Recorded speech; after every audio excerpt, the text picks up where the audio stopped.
Hello everyone, welcome back to my channel, and if you are new here, hi, my name is Natasha and it's fantastic to have you here. For today's video, we are taking a look at the Millennial Tarot, a deck and guidebook for the journey of adulting, because the struggle is real, by Scott Bergman. This is published by RP Studios, retailing for $25 in the US and $31 in Canada.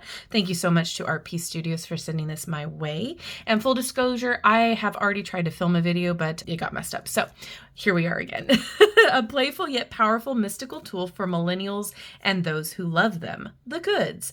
A relatable 78 card tarot deck for the millennial generation. Each card has been reimagined to capture its modern day meaning with iconic millennial archetypes and experiences, from student loans, aka death, to boozy brunch, the world. An unexpectedly deep guidebook with straightforward how-to tarot instructions, 2 real interpretations, upright and reversed, and a too long didn't read for each card's meaning, because sometimes you need that insight yesterday. So it is a fun take on millennial culture. However, I do want to point out a note on art creation. The tarot card images in this deck were developed in collaboration between artist and technology. They were created in part by generative AI. So I don't know how much AI was used to create the art. I don't know the ins and outs, so I'm just giving you that disclaimer now. I do have my thoughts on using AI when it comes to any kind of art creation, but I will save that for the end. But I will say that this is a very fun take on millennial culture, and I was cracking up at a lot of the cards. So for the price tag, I am not mad at it. I do think that there's a lot of really great information in the guidebook as well, which you can go and see a little bit later on in this video. We'll go through it, but we do have a lot of info. The suits' names have been changed. Vibes are wands, feels are cups, thoughts are swords, and swag is pentacles. And then there are a lot of spreads in here, which I was very excited about. So we have the spread the love, spread the wealth, spread the city, spread your wings, all spread out, and spread wide open, and spread dead redemption.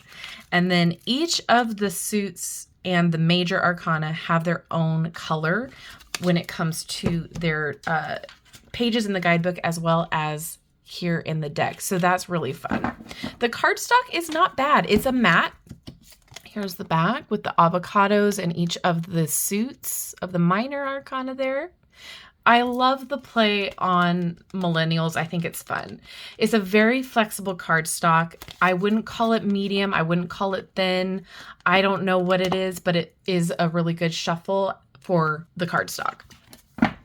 All right, let's get into it. So each of the titles are renamed to something in the millennial spectrum, and we do have the astrology, as well as the, when we get to the minors, what element it corresponds to.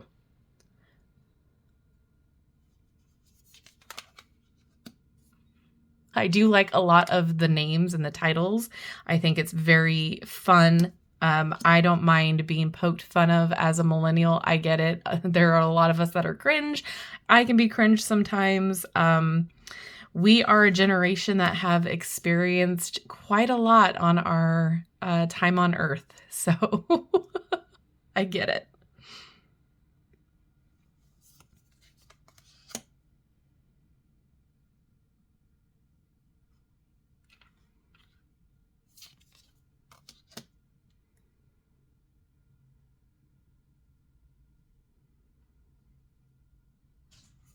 I will say, for it being collaborative AI, the artwork isn't terrible. It is definitely, you can tell with some of them that it was used, but for the most part, it's very fluid. It's very easy to decipher and read. The images are fun, and it is a distinctive kind of style. But there are a few in here that I'm like, ooh, that looks odd.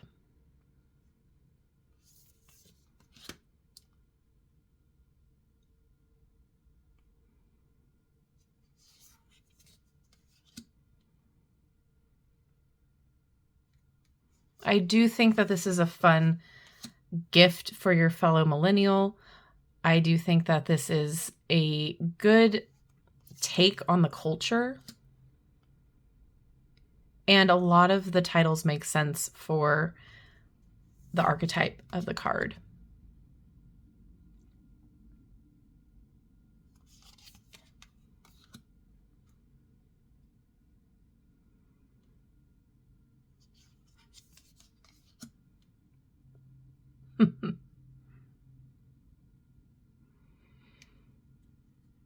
I love the addition of the red flags there.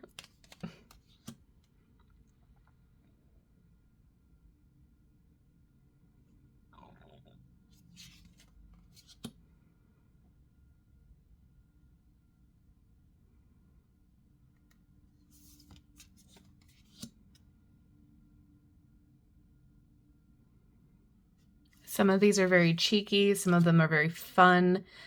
Some of them are serious. So I feel like this would be an overwhelmingly good everyday deck, a working deck, so to speak. For me, I feel like this would be more of a personal deck. I don't think I would use it on clients.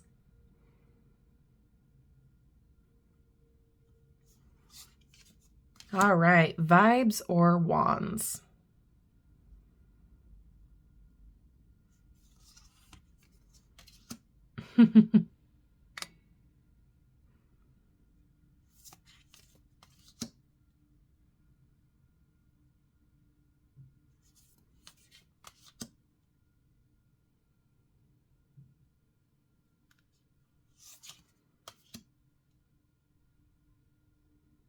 This was one where I was like, oh, this is different.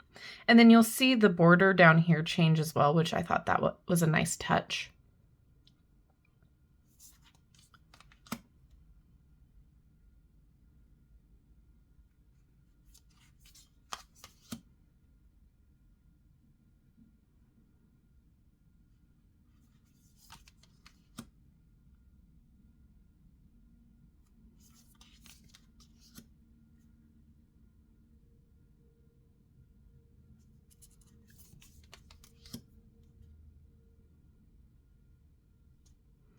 I relate to this one a lot. I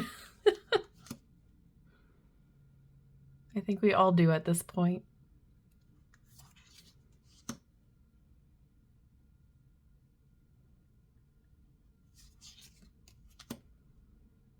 I really do like that the Queen of Wands is a baddie.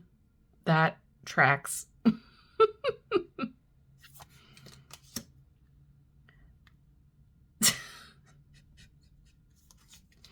All right, Ace of Fields. So we are now in the cups.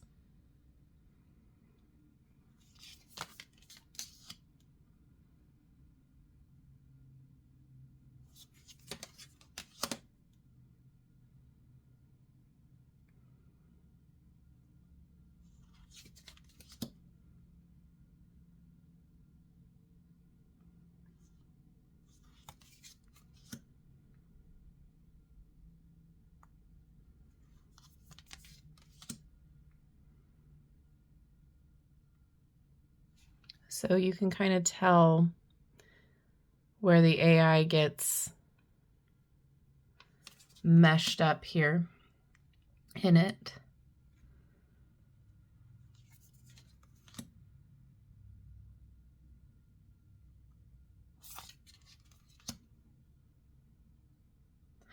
And it's going to be vitally important that we start to learn to recognize AI as it is becoming increasingly entrapped in our day-to-day and in everything that we do now. So learning to spot what AI looks like when it comes to art is going to be important, as well as when it comes to pictures you see online, news articles, accounts that are now AI. It is increasingly coming into our lives in places where I never thought we would see it.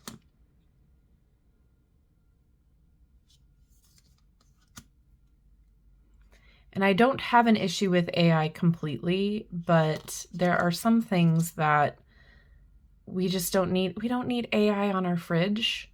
I'm sorry. I can I can do without that.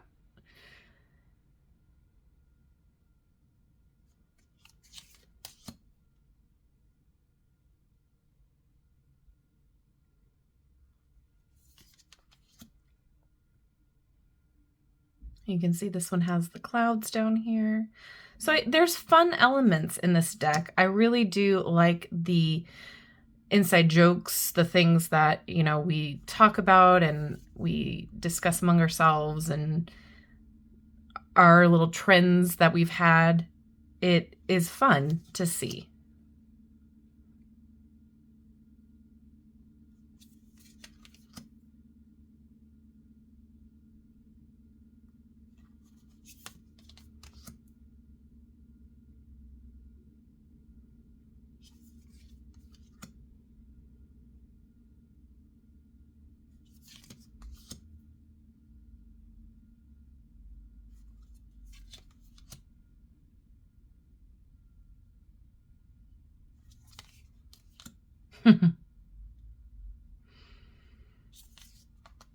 And the swag. So we have pentacles, and this is a city.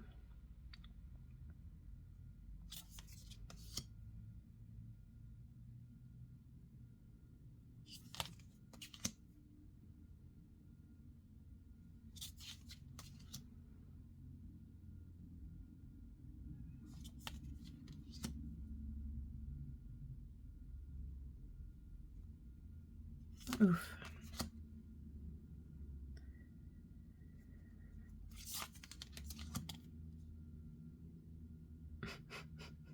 Energy drink can.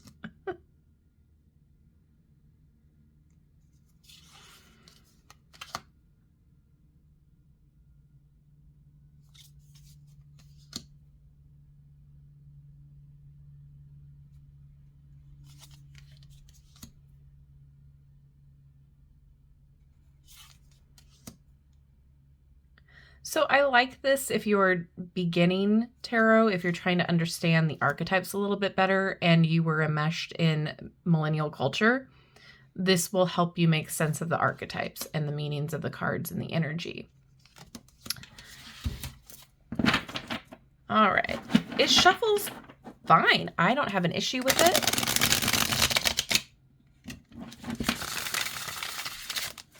Very flexible. It goes back to its normal state. And there I go. This is my issue with the nail. There we go.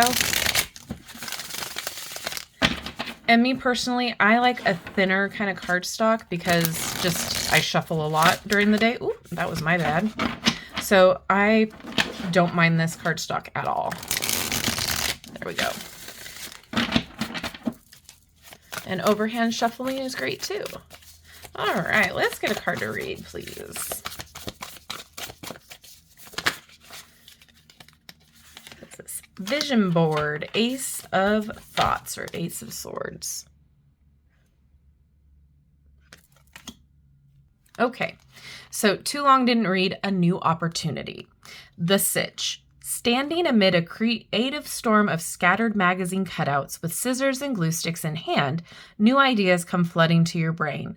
After some caffeine and ADHD meds, you've zoned into a singular brilliant idea. You cut through the clutter and bowl, sit down at your keyboard, and begin to type. You start writing and don't stop. One zinger after the next. Real talk. A new thought holds the seed to an immense new possibility. You can let this fleeting idea drift away into the forgotten, or you can capture and cultivate it. A thought alone has only so much power, but when given attention, repeated, explored, and developed, it can grow into a narrative, a belief system, a new way of thinking and seeing the world. One innovative thought can spark a new venture, inspire a book, or ignite a personal revolution. The right thought can even dismantle the ego, changing everything in an instant. Give the right thoughts credence, for they have serious power. And then the reversed. Reverse. Sometimes the ideas aren't flowing.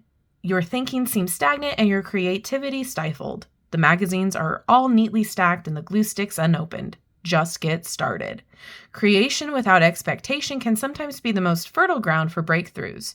Do something suboptimally for a while with no intention but to create. If that doesn't work, a bubble bath is the next best tried and true tool for creating the relaxing conditions necessary for a eureka moment. And then we get hashtags, which are kind of like keywords or themes. Think outside the box, caffeine, shower thoughts, brainstorm, and eureka. So I think it's really fun and cute as a guidebook. The Sitch is more like what's going on in the energy of the card and like pop culture-y.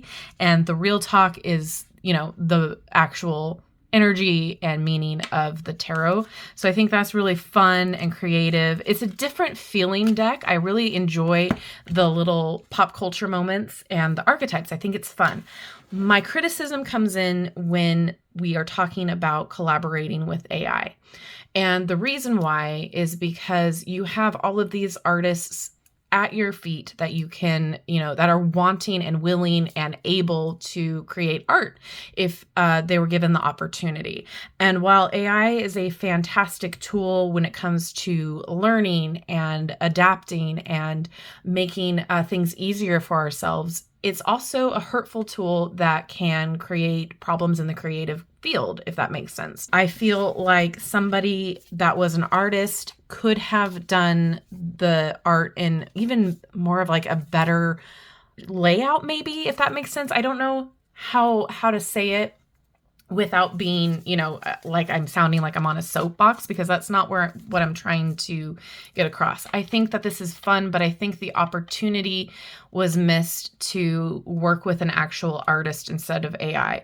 If this was just a fun, creative moment and it wasn't something that maybe was going to be sold or mass produced, I don't see an issue with that, especially if it's for personal use or just for like an exhibit type situation. But AI in mass produced works, I feel opens the door to more problems than it does solutions in the creative field.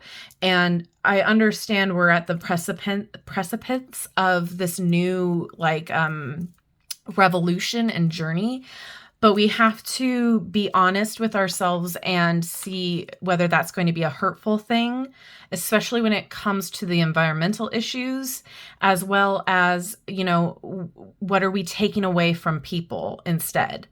So I just want that to be something that we think about moving forward when we are talking about mass-produced works and how AI fits into the spiritual community. There's absolutely a road for it, but when it comes down to being used for art, I am skeptical at best and critical at worst, and I don't really know where to put my feelings in it. And I would love to know what you guys think about it. Is it something that you see being a potential downfall, or do you see this as being more of an expansive opportunity for others? Now, again, this is all my personal opinion. I think the deck is fun, it's different, and it's definitely something that I am getting a kick out of. I just wished that there was more of a emphasis on creating and collaborating with an actual artist rather than AI. So that's my criticism. That's my thought. Other than that, I think the guidebook is fantastic. The themes are great. It's phenomenal if you want to have fun with your besties and do tarot readings. But personally, I will be using this as a personal deck. So with that, thank you so much to RP Studio for sending this my way. I would now love to know what you guys think about this deck and with the use of AI. I'm just curious if I'm the only one that sees potential downfalls here. And thank you so much for hanging out with me today. If you haven't done so already, don't forget to like, subscribe, and hit that notification bell on your way out of this video. That way you will never miss an upload from me. Have a wonderful rest of your day, and I will see you in my next video. Bye-bye.